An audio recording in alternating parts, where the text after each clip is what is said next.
Etanol itu dari mana? Dari singkong, dari jagung, kemudian dari tebu, dan berbagai bahan baku yang lain. Dan saya pikir Papua salah satu wilayah yang bisa dijadikan sebagai bagian daripada produksi bahan baku untuk etanol. Bapak Presiden, kita pingin Bapak Presiden yang akan meresmikan ya.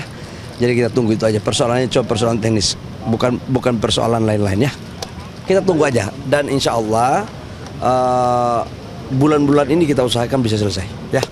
Oke.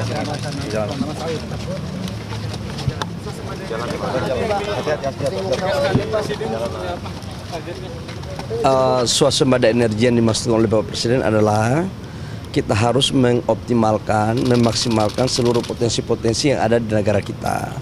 Ada fosil, ada nabati. Kan kalau kita bicara tentang B40, B50 itu kan campuran dari FAME. FAME itu kan sawit, CPO dengan metanol dicampur dengan solar.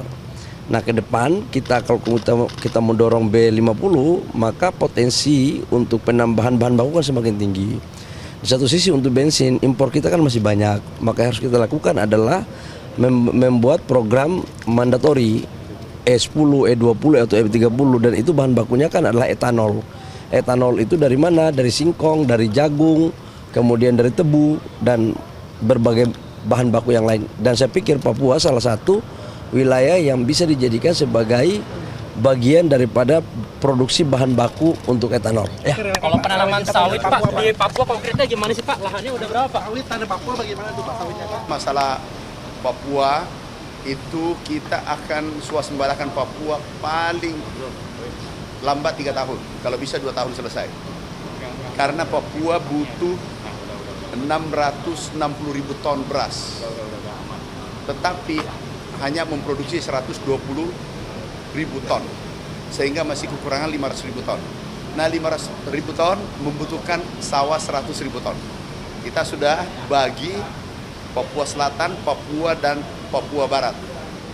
Bahkan 6 provinsi juga memohon untuk cetak sawah. Insya Allah paling 3 tahun, bisa jadi 2 tahun selesai 100.000, sehingga Papua adalah swasembada pangan. Mimpi kita adalah seluruh pulau-pulau, Kalimantan sudah, Sulawesi sudah, Sumatera sudah swasembada, Jawa surplus. Mimpi kita seluruh Indonesia swasembada pangan, sehingga dia ngangkut itu tidak ada, dia angkut antara pulau. Dan ini adalah solusi permanen masalah inflasi.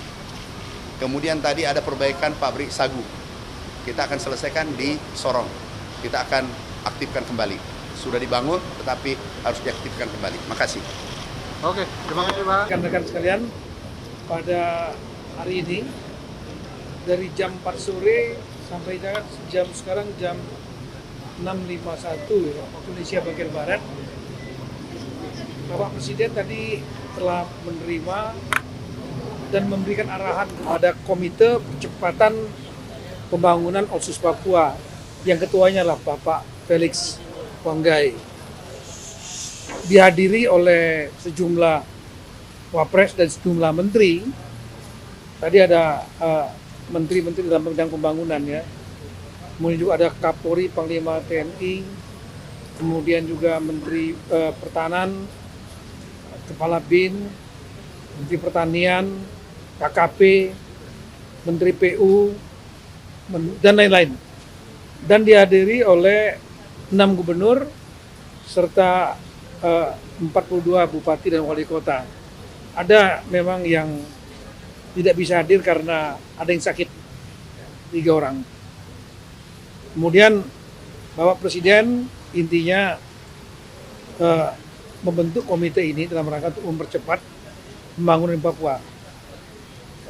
Dari berbagai data yang ada, Papua memang ada beberapa daerah yang cukup tertinggal.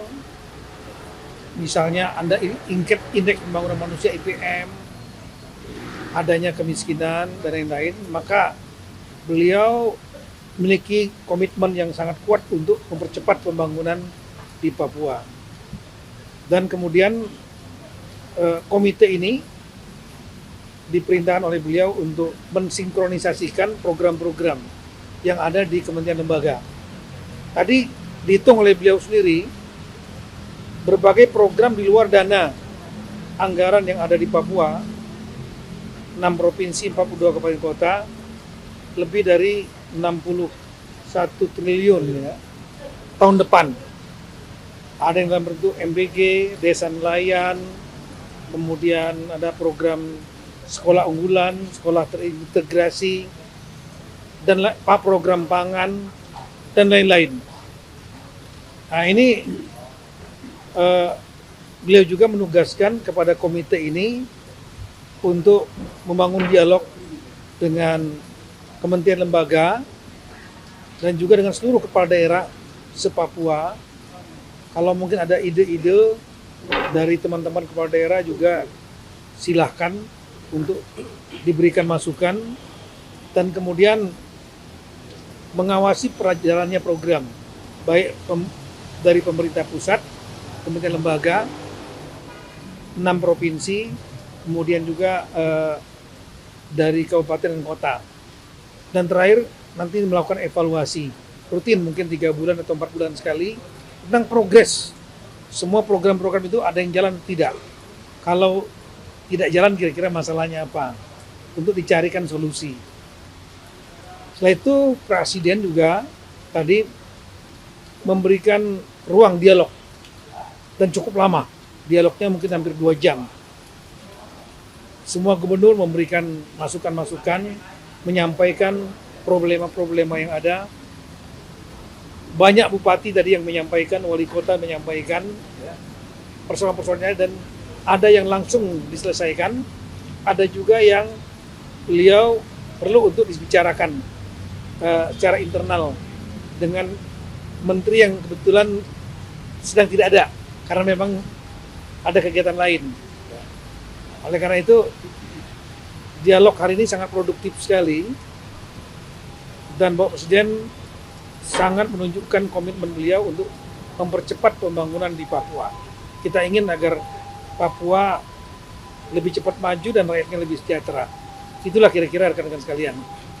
Kalau mungkin Pak Felix mau menyampaikan apa yang akan dikerjakan oleh beliau, dan setelah itu kalau ada rekan-rekan yang mau menanyakan kepada atau nanti satu perwakilan dari kepala daerah nanti untuk berbicara. Silakan Pak Felix. Ini adalah hari yang bersejarah bagi kita semua, bagi tanah Papua. Karena hari ini Bapak Presiden, Bapak Wakil Presiden mengundang semua pengambil keputusan di Papua, 6 gubernur dan 42 bupati dan wali kota. Sehingga tentu kita semua langsung mendengar dari Bapak Presiden tentang arah baru pembangunan Papua ke depan. Sebagaimana tadi Bapak Menteri Dalam Negeri menyampaikan, begitu banyak dialog, percakapan yang sangat berbobot, menarik, tetapi suasana juga serius tapi santai. Perbincangan yang kami catat dari jam 4 sore sampai jam 7.21. Jadi 3 jam 21 menit perbincangan 621 ya, 621 perbincangan yang sangat menarik. Begitu banyak perbincangan, tapi kami dari Komite Eksekutif mencatat 5 poin plus 1. Pertama adalah kerangka perencanaan yang ditekankan oleh Bapak Presiden. Bapak Presiden sampaikan bahwa rencana induk pembangunan Papua, Grand Design yang telah disusun oleh Bappenas ini coba kita petakan kembali agenda-agenda strategis, quick wins dari Bapak Presiden, kemudian beberapa program prioritas dari berbagai kementerian. Coba kita lihat bagaimana perjalanan selama 5 tahun, target-target waktunya, alokasi dananya baik 2026, 2027 hingga 2029. Kemudian yang kedua adalah klaster anggaran. Bapak Presiden memberikan catatan yang penting sekali tentang ada investasi pemerintah yang cukup besar. Sebagaimana tadi Bapak Mendagri sampaikan hampir 60-an triliun itu di luar dana otsus. Dana otsus sudah sekian, tapi kemudian ada tambahan dari berbagai kebijakan dari kementerian dan itu program-program yang strategis